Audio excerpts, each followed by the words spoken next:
Check out this video on the House of Machismo podcast. It's House of Machismo. Do you guys do research for your stuff, or does your stuff kind of require any kind of research? I do sometimes, you know, if it really does. But I mean, how do you research like a zombie outbreak? It's like I was like, you know, you just kind of. Well, you can. Yeah. You know, it just depends on evacuation styles. Yeah. What would happen? You see, yeah, like you know, not necessarily like a real zombie apocalypse. Yeah. But if you live in a small town, Yeah. where are your evacuation routes? Yeah. You know, who's going to handle that? Yeah. Is local law enforcement equipped to do that? Yeah, and I do, you know, I did, at least for the very first ones, but then afterwards I was just like, no, this is kind of like my own idea, you know, so this is my own take on it, you know, this is going to go the way I want it to go, you know. Creativity comes into play. Yeah. I mean, it's something that's never happened. Yeah, so you exactly. really can't say how this is the way it works. Exactly. So, I mean, obviously, you know, it's fantasy. These guys are made up characters, but yeah, I sometimes I do, but I hardly ever do research. But yeah, because I just kind of want you, you know, take you on a ride, I guess, of my own vision, you know, kind of thing. So because then if you do research, it kind of starts swaying your mindset as far as, oh, maybe this is the way it should be. Exactly. And I think it ends up fucking with your story. Yeah, it gets harder Yeah. to really put a synopsis behind certain things. And just It's just, I feel like it's, I like it holds you back? A little bit, yeah, because what if I want, you know, like, I don't know, I can't even think of anything right now, but it's you know, something that doesn't quite happen the way, you know, it's... Well, just do it like they normally do. Yeah. They ignore it and just tell their story. Yeah, and that's know? literally it. Yeah, I just ignore it, yeah. Just kind of make my own rules kind of thing, yeah. So I like that. I like the freedom of it. So when you're doing casting, what do you look at? Well, first of all, their face.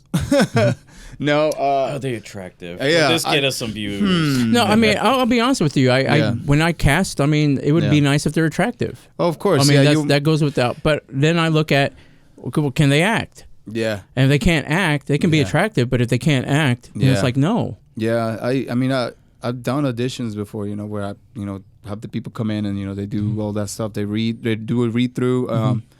And yeah, sometimes, you know, it just depends on the talent, really. Yeah. Like if they really fit the role, you know, as well. Like you can't have like, oh yeah, you're gonna play a teenager, but this guy's like 40. You know, like it's not gonna work. Like he might be a great actor, but still, like it's not quite, you know, what you're looking for. So it just depends. You know, there's a lot of variables there. Do you compromise? Sometimes I do, you know, especially with the projects that I did a long time ago when nobody was getting paid, you know. It was just like, we'll take what you can get. We're doing this, we're all doing it for fun, you know. And but at the same time, you know, you actually want it to be, you know, believable, you know, the performance and whatnot, you know. You want people to buy into it.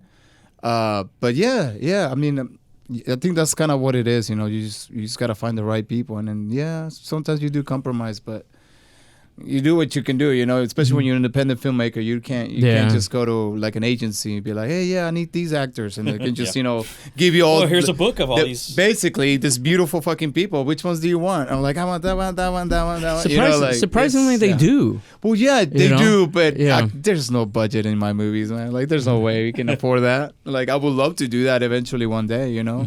But yeah, maybe one day, you know, we'll see. I think the best case scenario is when you have someone that's an actor, they do well in that part, but then also want to learn the trait, so you can put them to use, you know, hold the camera or do something else that's production-wise that that really benefits the whole work of it. It does, and I mean it's teamwork, you know. At the end of the day, and it's, you know, it's everybody helping each other, you know. Because sometimes I would do that. I have the guy like hold the boom pole, you know, and then the next scene he's in the scene, you know. So it's like, you're kind of helping each other out, you know. That's another thing is like with your crew. Yeah. Because sometimes, like when I was shooting some stuff, I had minimal crew, i.e. maybe 2 people at most. Yeah. Maybe 3. Yeah. You know, to help out to where, how can I do to avoid...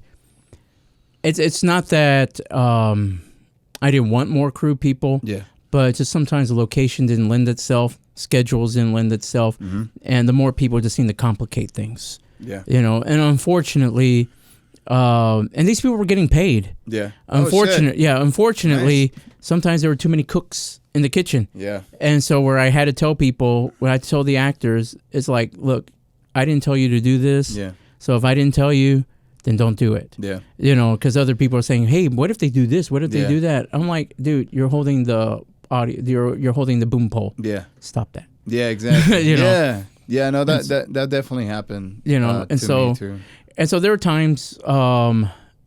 What is it? There are a couple of times I lost my temper. Yeah, and people really saw, on set. Yeah, and people say that, and they're like, "So does Marty ever get pissed off or whatever?" Fuck. And I remember Keith was there. Yeah. He's like, "Yeah, he can get pretty pissed off. Yeah. You know, sometimes, you know, because it's like that's not what I told you. Yeah, don't listen to other people. Yeah, listen to how I say it. Yeah."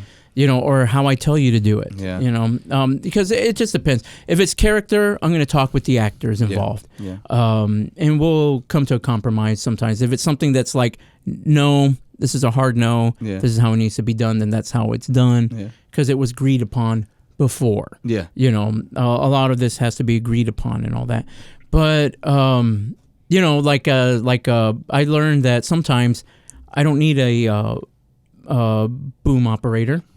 Because this fancy mic stand that can go up even above my head does just as fine can do the job. Yeah. Temporarily, it can do just as good a job. Yeah. Because sometimes, you know, I get people who are like, oh, I can't make it. Yeah. I got to have a plan B. Unfortunately, yes. You know, especially doing this kind of stuff, I had to come up with plan A, plan B, plan C, plan D. Yeah. You know? Yeah, a lot worst case scenarios, you know, just very much in your so. mind. Yeah, absolutely. A lot of the director's job is just problem solving. Yeah, like that's literally it. Like you just have to, you know, because I would always plan for the worst. You know, like every day I knew it was coming up. I knew somebody either was gonna call in or something. You know, or they're gonna be super late. You know, so I had to like, okay, we can't shoot that scene just yet because this person's not here. So let's shoot this other scene that we can shoot instead. Yeah. You know? So I would like try to work with it. You know, because like I said, it will be long day shoots. You know, especially for this movie that I did called Thieves.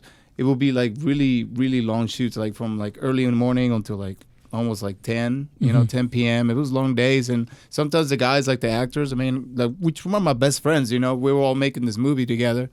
But they would still be like, oh my God, like, dude, come on. Like that's one of the things. Getting tired, Yeah, a few hours you're just kind of tired. Yeah. You're worn the fuck out, and like I'm like, here's Red Bull. There's plenty of Red Bull. Keep taking Red Bull. I think some of it, because I won't do, at least for my projects, I really won't do 10-hour, 12-hour days. I won't. Yeah. And it's just because I understand that it does take energy to keep that up. Yeah. And then also, people are bored. Yeah. And they literally sit around.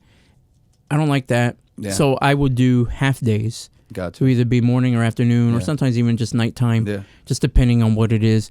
I remember one project, one scene that I did, and she was a good friend of mine. She still is, and she agreed to do one of the parts because she used to do acting and stuff in high school, and it wasn't anything major, at least her role. Yeah. But her role was important. But her lines really weren't so complex or anything like that. Gotcha. So she agreed to do it, and I remember her getting a text from her the morning of saying that I'm sorry. Oh God, I can't make it. That's so scary. It was a kid. It was an issue with her kid or whatever, and to her that's very important, and it is. To me, it was not like, because screw the kid. Well, because I told her, I literally was honest with her. It's like, that's cool. I understand the stuff comes up, but I need you to understand that next time this can't happen. I said, it's literally costing me $500 today. Yeah. Just to do this. Yeah.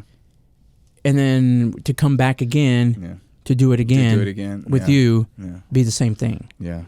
That's crazy, man. It's so crazy that some people are like that, and like, because you get to meet all types of people in the industry, I guess that way, Because there will be people that literally willing to drive from Austin all the way over here to just be on the day of, to film. And I would be so impressed with those people. And I'm like, God, these guys are like really driven. I love that. I had people from Houston coming over here to come shoot a full day, and like they weren't even getting paid, and they just wanted to do it. They wanted to be part of the project, and I was just like, wow, like this is. You're like, are you suffering from brain damage or something? It was crazy. Like it was very like admirable. I was like, God damn, these are like they're really hustling. They're really trying to get projects done. Get their face out there. Yeah. And there were other people that were literally down the street and then wouldn't even show up. Like what the fuck? It's like it was Oscar. Or they're there and then I'm kidding. Yeah. Like and there will be like the ones complaining the whole times. Like, yeah, man, so how much longer, bro? Like, I'm like, dude, come on, we just started. Yeah. Well, obviously, the ones that drove a long way, they're not going to be like, okay, only been here 2 hours. Yeah. Took 3 to get here. Yeah. Yeah. I had several people that I was lucky enough to work with in my projects that did that, and I was like, wow, it's very impressive for them to do that. I try to sort them out. Like the people are like, I'm not. So when I audition someone, half of it is actually reading the lines and going over it because I can determine if you can do the part or not already. Yeah. Can you read the lines? Can you do them? Are you doing them convincingly? Let's do it 3 times for a 2-minute scene. Yeah. And let's see.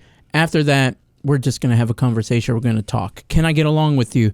Do you seem needy? Do you seem like you'll be good to work with? Yeah.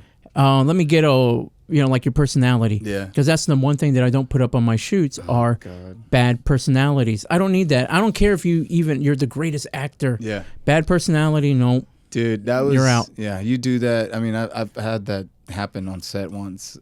This guy, he was complaining about the food, like, because we're like, I mean, obviously no one's gonna pay, right? But we're on a budget, very very small budget. So we bought, I think it was like Little Caesars, like shit ton of Little Caesars for everybody for lunch or whatever. And he didn't like it. He was like, hey, so can we like order Papa John's or something? And I'm like, God damn. And I was like, you know what? Yeah, why not? Whatever. I was, you said, I know, I had to, and he, and it honestly, like, this guy got on everybody's nerves. Okay. He was supposed to make it at the end of the movie. I fucking killed this character off. I was like, fuck this shit. I'm doing a rewrite. Fuck this shit, dude, for real. Because I was like, I can't stand this guy. Like, he turned out to be such a diva. And I'm like, dude, we're like, we're nobody. Like, what the fuck do you think you're doing? Anyways, it was, he was, I don't know what happened to him, but. Well, you killed him. I killed him off in the fucking movie. He's dead. Yeah. Hey guys, don't forget to like and subscribe to our YouTube channel and enjoy the show, I guess. Damn it, that was bad. That was great. Bad.